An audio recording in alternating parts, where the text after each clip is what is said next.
जिस मन पर शब्दों का आक्रमण हो, वो मन तो निरंतर ही खोज में खोया रहता है। कभी शास्त्रों में, कभी पर्वतों पर, कभी समुद्र के किनारे, तो कभी तीर्थ स्थलों पर, कभी मंदिरों में, कभी वन में। किंतु जो वो खोज रहा होता है वो कभी मिलता नहीं, क्योंकि मन तो अभी भी स्थिर नहीं। वो व्यक्ति जहां भी रहे पुत्र, जहां भी जाए और जहां भी खोजे। तुमने भी सदैव शब्दों पर ध्यान दिया है कार्तिक, भले ही वो मेरे शब्द हो या किसी और की। तुम्हारी प्रतिक्रिया तो उन शब्दों पर ही आती, और जो मन केवल शब्दों को सुनता है, वो उसके निहित अर्थ से स्वयं वंचित रह जाता। शब्दों की सत्यता को समझने के लिए, उनकी अनुभूति के लिए, मन में शांति के साथ साथ रिक्तता भी अनिवार्य है, शून्यता भी अनिवार्य है। मन में इतना स्थान होना चाहिए पुत्र कि वो शब्दों के परे पहुंचने की यात्रा कर सके। किंतु मन कभी शून्य नहीं रहता, रिक्त नहीं रहता। वो सोचता है कि शब्दों का आधिक्य ही ज्ञान अर्जन है, शब्दों से ही ज्ञान है, इसलिए शब्दों का संचय करता रहता है। मन ये नहीं जानता कि परम ज्ञान तो शब्द अतीत है, एक अनुभूति जिसे शब्दों से बांधना असंभव है। शब्दों का अपना मूल्य क्या है कार्तिक? कुछ भी नहीं। जब भी कोई ईश्वर का नाम लेता है तो क्या ईश्वर मात्र एक शब्द में ही सीमित हो जाते? नहीं, यहां शब्द सत्य नहीं, सत्य है वो अनुभूति जो इन शब्दों में विद्यमान है। यदि शब्द ही सत्य होते तो मात्र भोजन कह देने से व्यक्ति की क्षुधा शांत हो जाती। इसीलिए महत्ता शब्दों की नहीं पुत्र, उस अनुभूति की है जो उन शब्दों से संबद्ध है। यदि शब्द नहीं भी होते तो वे ईश्वर अवश्य होते। यदि शब्द नहीं भी होते तो सुख और दुख की अनुभूति अवश्य होती, जल की शीतलता की अनुभूति होती, सूर्य की ऊष्मा और चंद्र की शीतलता की अनुभूति होती, प्रेम की अनुभूति होती। किंतु यदि अनुभूतियां ना हो तो शब्द निरर्थक है। शब्दों से तृप्त हो जाना ज्ञान का अंत है, अज्ञानता का प्रारंभ है। ज्ञानी वही है जिसके पास अनुभूतियां, अनुभव, और उसके लिए मन को शांत व रिक्त तो करना ही पड़ेगा पुत्र।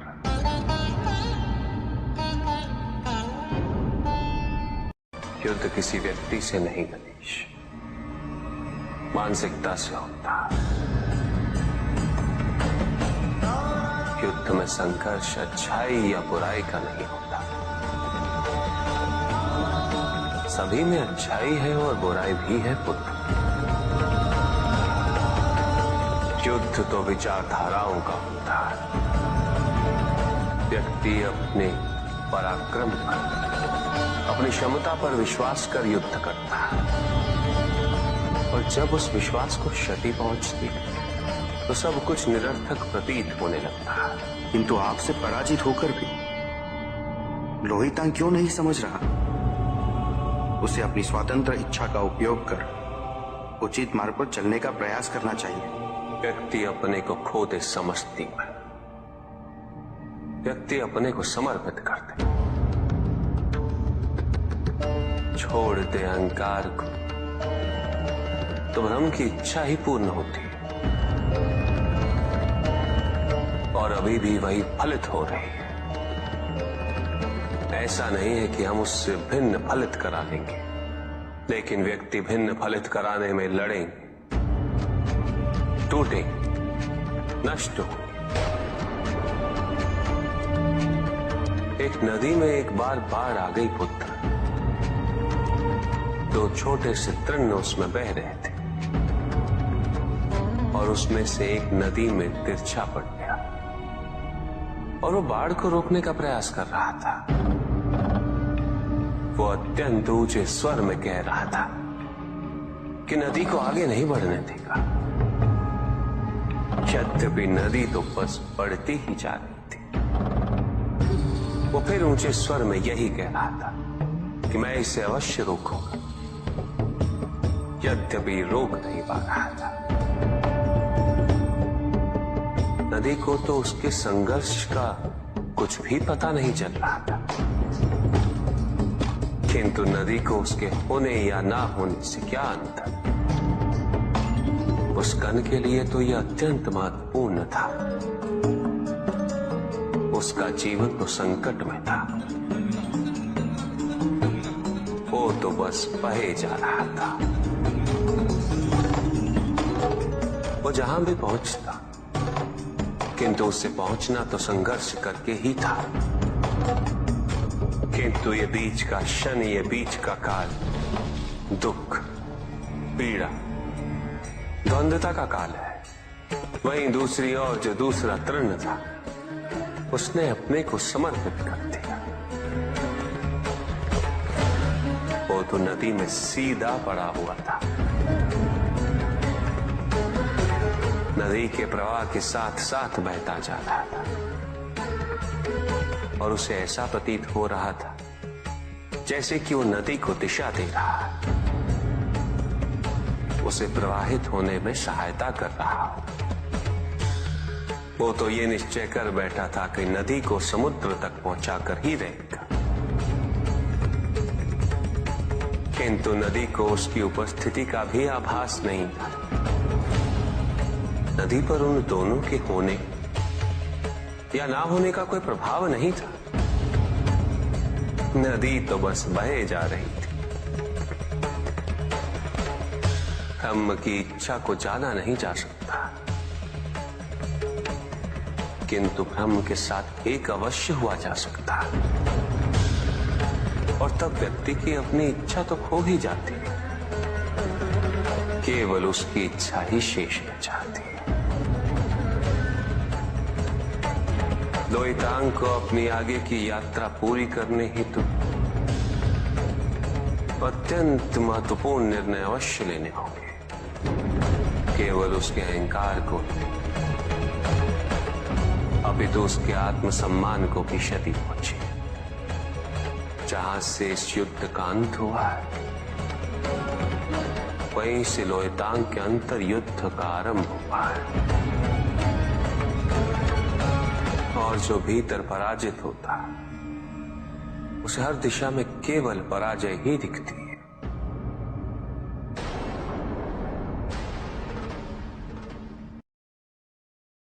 एक प्रश्न पूछ सकता हूं?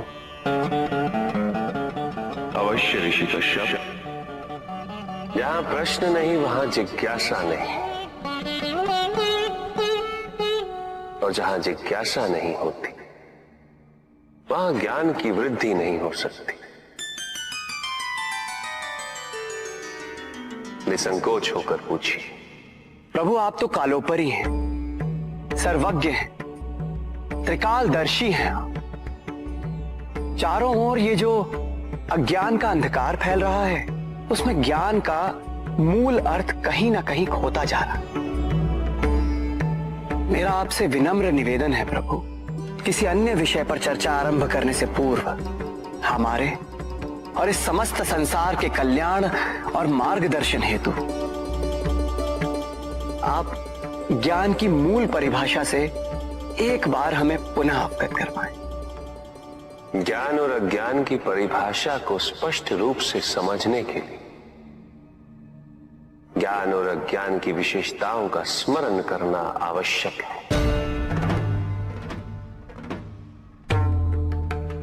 जिसके कारण स्वार्थ, विनाश, क्रूरता, अशांति और भय में वृद्धि हो।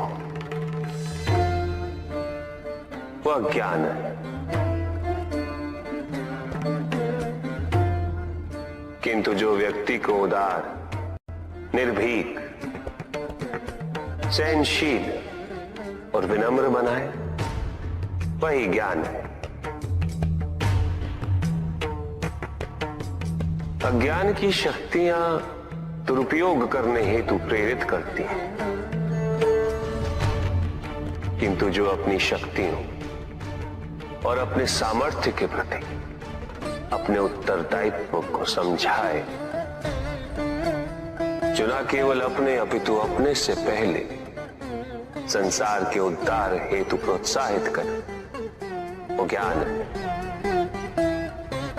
ज्ञान का मूल उद्देश्य ही परोपकार है, सृजन है। दूसरों की भावनाओं को समझना, उनका आदर करना, यही ज्ञान है। क्योंकि ज्ञान हमें न केवल अपने अपितु दूसरों के दुख और सुख के प्रति भी संवेदनशील बनाता है। किंतु जो दूसरों की भावनाओं का अनादर करे, उसे ज्ञान की श्रेणी में कैसे रखा जा सकता है? अज्ञान के कारण व्यक्ति सांसारिकता में बंधता जाता है, मोह माया में उलझता जाता है। अज्ञान परम सत्य से दूर ले जाने का माध्यम है, किंतु ज्ञान व्यक्ति को परम सत्य की ओर ले जाता है। ज्ञान मुक्तिदायक है, मोक्ष का मार्ग है, और इस मुक्तिदायक ज्ञान का सर्वोच्च रूप है आत्मज्ञान, और यही ज्ञान की पूर्णता भी है। सभी के उद्धार के लिए मैं आपसे निवेदन करता हूं, भक्ति का उचित मार्ग बताए हमें, ताकि मेरी भांति दूसरा कोई भूल ना करे। भक्ति मुक्ति का आधार है पुष्पधन, और मुक्ति तो केवल समर्पण से ही संभव होगी। और समर्पण के प्राय भक्ति कब मोह में परिवर्तित हो जाती है।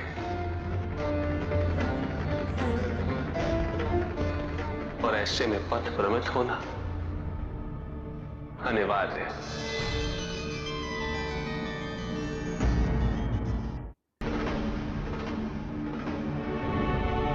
प्रभु, तांडव की परिभाषा क्या है? क्या है तांडव? उसे आरंभ करने से पूर्व मन में कैसे भाव होने चाहिए? तांडव नृत्य जगत की 5 क्रियाओं का संकलन है। सृष्टि, स्थिति, प्रलय, तिरोभाव और अनुग्रह, अग्नि, जल, वायु, पृथ्वी और आकाश। मेरे नृत्याकार शरीर के 5 मुख, इन्हीं 5 भूतों से ब्रह्मांड का निर्माण होता है। पृथ्वी से सभी भूतों के शरीर बनते हैं, और उनका पालन जल से होता है, और संपूर्ण भूतों का अंत अग्नि से होता है।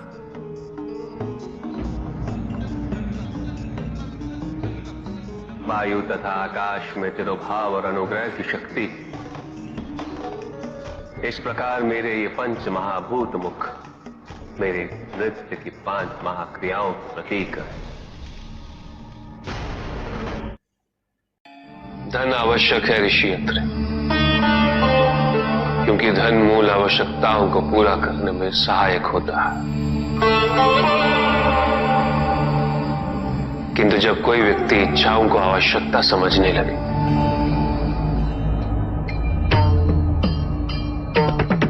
तो धन कितना ही क्यों ना पर्याप्त नहीं होता, क्योंकि इच्छाएं अंतहीन है।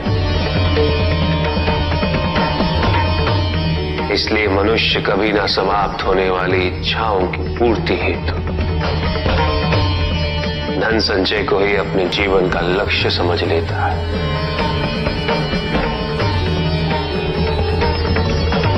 वो लोभी बन जाता है।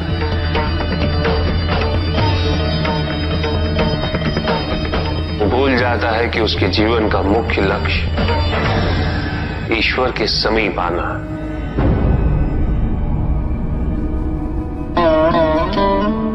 ऐसे लोभी व्यक्तियों को अपनी मृत्यु के समय भी यही दुख रहता है कि उन्होंने क्या कुछ नहीं पाया, क्या शेष रह गया। ऐसे समय में वो एक क्षण के लिए भी ईश्वर का स्मरण नहीं करते, अपने जीवन की निरर्थकता और व्यर्थता का बोध नहीं होता। बिल्कुल चाहिए, धन चाहे कितना भी हो ऋषियत्र, मूल आवश्यकताएं तो केवल उतनी ही। तन ढकने के लिए वस्त्र, पेट भरने के लिए आहार और शरण के लिए भवन। इन आवश्यकताओं के पूर्ण होने के पश्चात जो भी है वो इच्छा है। धनी व्यक्ति के पास जो भी अतिरिक्त धन होता है वो उसे दान करना चाहिए, उनके उद्धार के लिए जो अपनी मूल आवश्यकताओं को पूरा नहीं कर सकते।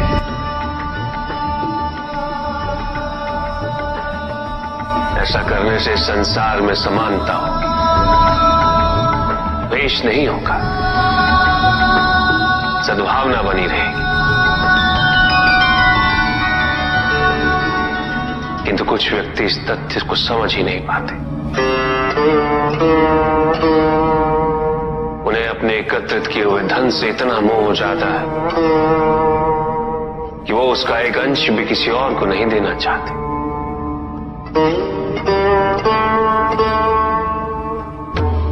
ऐसे व्यक्तियों की सूची में सर्वप्रथम स्थान कुबेर का है।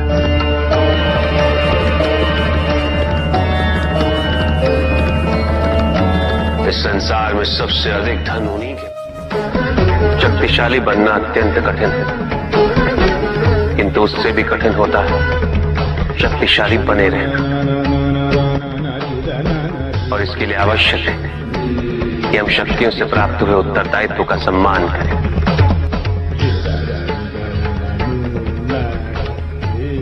अन्यथा हम स्वयं पर निरंतर खो देते हैं और यह हमारे पतन का कारण बनता है। युद्ध में की गई भूल और उपलब्धियों से कुछ न कुछ सीखना आवश्यक है कार्तिक। बुराई और अच्छाई के मध्य ये युद्ध निरंतर चलता रहेगा। आज एक अध्याय समाप्त हुआ है, कल दूसरा अध्याय आरंभ होगा। जब तक इस समस्त संसार में बुराई है तो अच्छाई भी होगी, किंतु अच्छाई और बुराई के युद्ध में जीत सदैव अच्छाई की ही होगी। प्रभु, क्या संसार में केवल सुख का होना संभव नहीं है? प्रत्येक आत्मा का लक्ष्य केवल सुख की प्राप्ति ही तो है।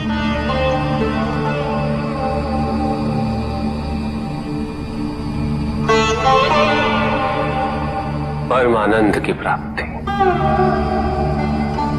किंतु हम सुख नहीं, सुख को प्रदान करने वाली वस्तुओं को एकत्रित करना ही जीवन का उद्देश्य मान लेते हैं।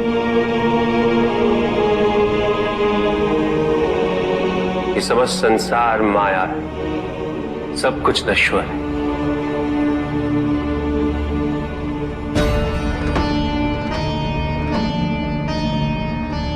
जिन वस्तुओं को हम सुख का सोच समझकर एकत्रित कर रहे हैं वो सदैव नहीं रहेंगे। जो व्यक्ति सत्य को जानते हुए भी लोभ का परित्याग नहीं करते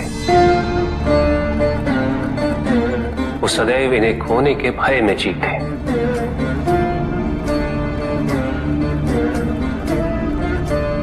और जो व्यक्ति सत्य को जानते ही नहीं, वो अहंकार में जीते।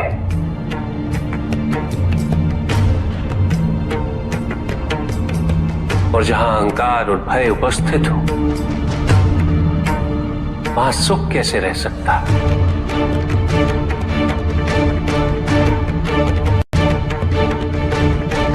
किसी को यह दुख है कि उसके पास कुछ भी नहीं, और जिसके पास सब कुछ, उसे यह दुख है कि पाने को कुछ शेष नहीं। सुख को हम स्वयं अपने दृष्टिकोण से परिभाषित कर देते हैं, जबकि वास्तविकता इससे भिन्न है।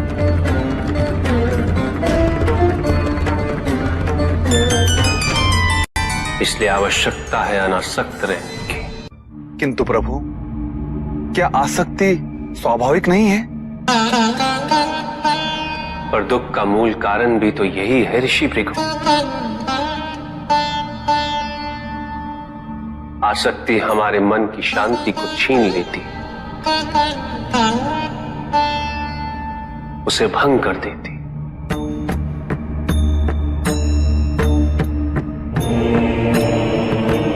हमारी बुद्धि को स्थिर नहीं रहने देती, उसे चंचल बना देती।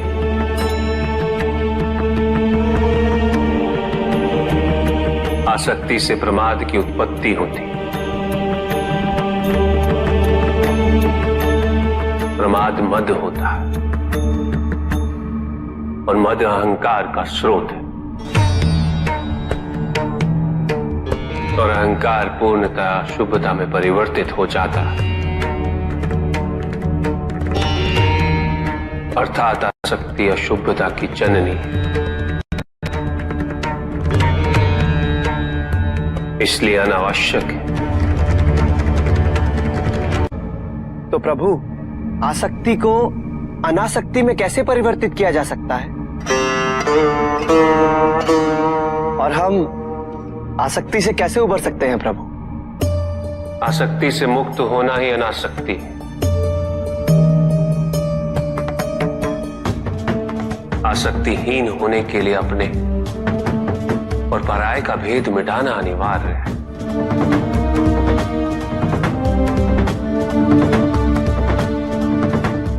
और यह तभी संभव होगा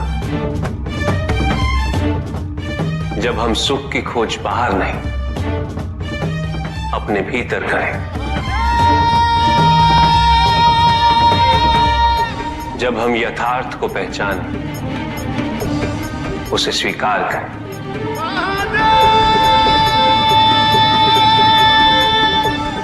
हम अपने सुख को सांसारिक तत्वों से परिभाषित नहीं करें। जब तक हम ऐसा करते रहेंगे, हम बंधते जाएंगे। जब हम स्वयं अपने भीतर झांकना आरंभ करेंगे, हमारी मुक्ति का मार्ग स्वतः प्रशस्त होता जाएगा। महादेव, आपने हमें दुख का कारण तो बता दिया। प्रभु, ये विवाह मुझे स्वीकार्य नहीं है प्रभु।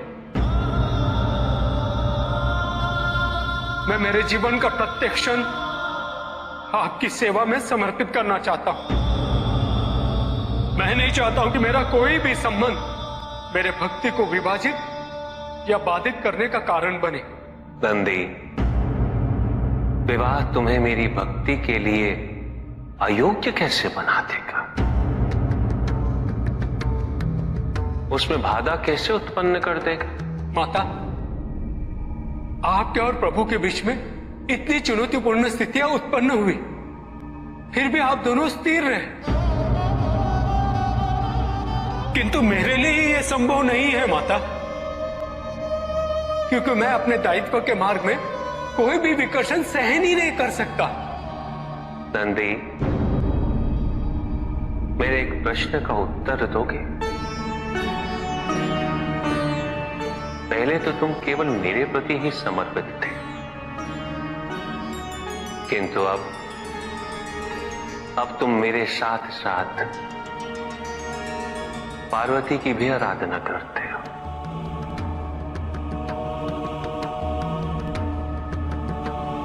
क्यों? प्रभु, माता आपके अर्धांगिनी है, आपकी पूरक, जिस प्रकार आप उनके पूरक हैं। आप माता के कारण आनंदित रहते हैं, उनकी उपस्थिति आपको प्रसन्नता देती है। अन्यथा आपको इतना हर्षित उनसे पहले मैंने कभी नहीं देखा है। फिर कुमार कार्तिकेय का जन्म, अशोक सुंदरी का जन्म, और फिर हमारे गणेश का जन्म। प्रभु, इस प्रकार मैंने कैलाश को पूर्ण होते हुए देखा है, और ये सब माता के कारण ही हुआ है। प्रभु, जिस कैलाश में आप वास करते थे उसे माता ने निवास बना दिया, इस कैलाश को संपूर्ण कर दिया।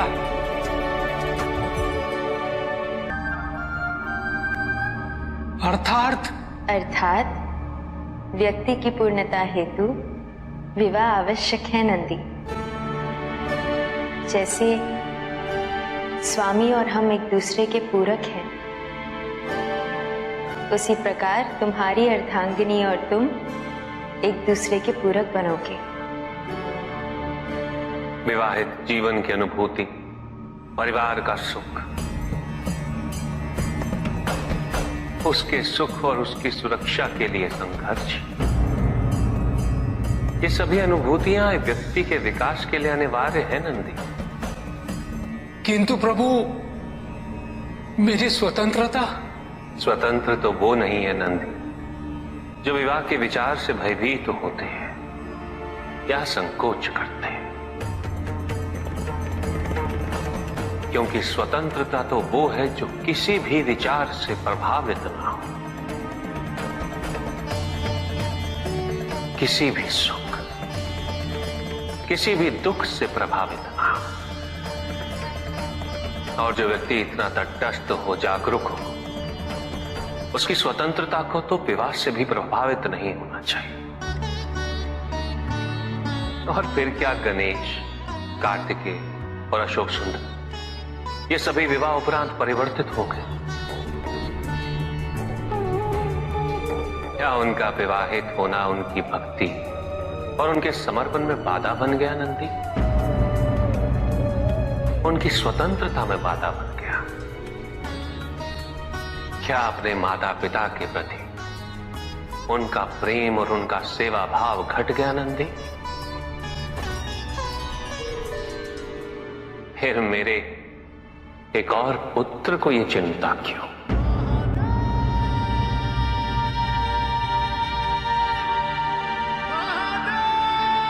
ये भय क्यों नंदी?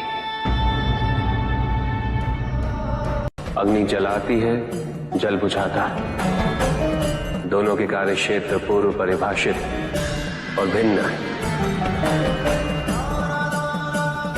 दोनों एक दूसरे को प्रतिस्थापित नहीं कर सकते। इसी प्रकार इस समस्त संसार में सभी की भूमिका पूर्व परिभाषित।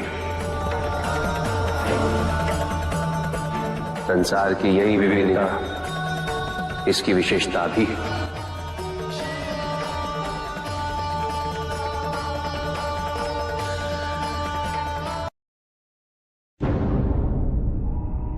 सृष्टि के निर्माण उपरांत एक बार नारायण ने तप के लिए महादेव से उत्तम स्थान के निर्देश की याचना की। महादेव ने अपनी प्रेरणा से समस्त तेज संपन्न अत्यंत शोभायमान पंचकोशी नगरी का निर्माण किया।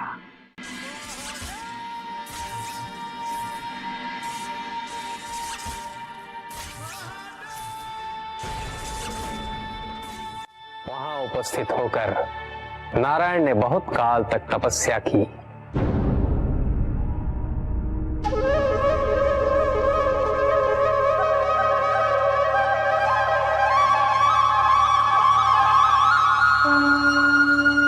नारायण की तपस्या के अनंतर ही उस क्षेत्र में महादेव की कृपा से अनेक नदी नद सरिताएं उत्पन्न हुई।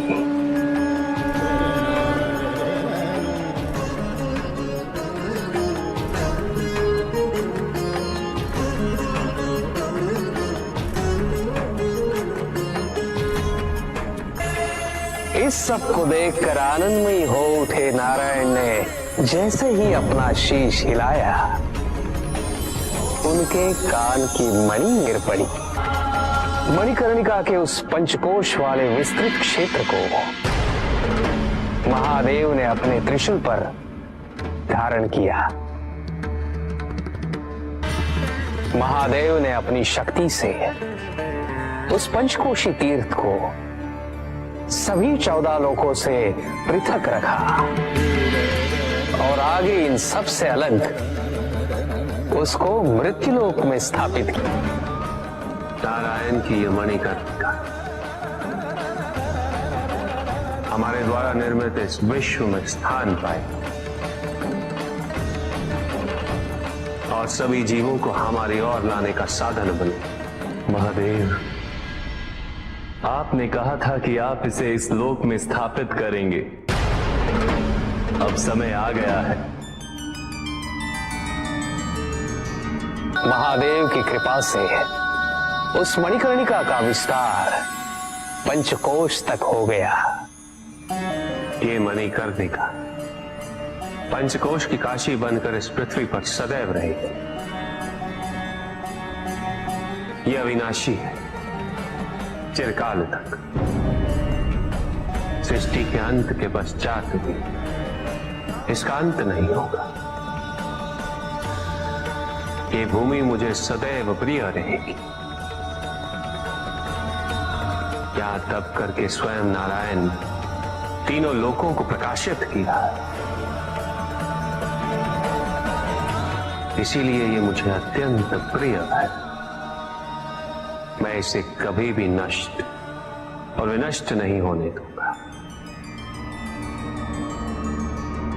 ब्रह्मदेव, जब संसार के आवर्तन के पश्चात प्रलय आएगा, मैं इस काशी को पुनः अपने त्रिशूल पर धारण करूंगा और नवीन संसार में पुनः स्थापित करूंगा। और यहां मेरा अस्तित्व सदैव रहेगा।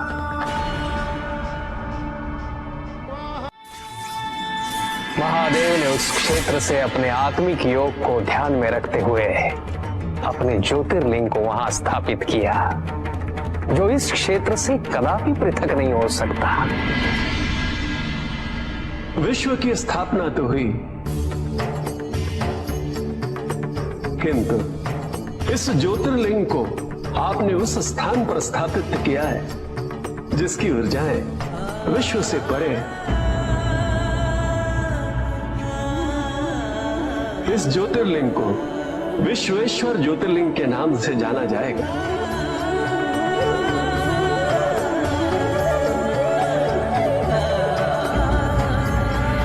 महादेव उस काशी को अपने त्रिशूल पर प्रलय और अनिष्ट की स्थिति में धारण कर उसका संरक्षण करते रहते हैं। इसीलिए ये क्षेत्र सभी लोगों से न्यारा है। नारायण की मणि गिरते ही उस स्थान का नाम मणिकर्णिका तीर्थ पड़ गया।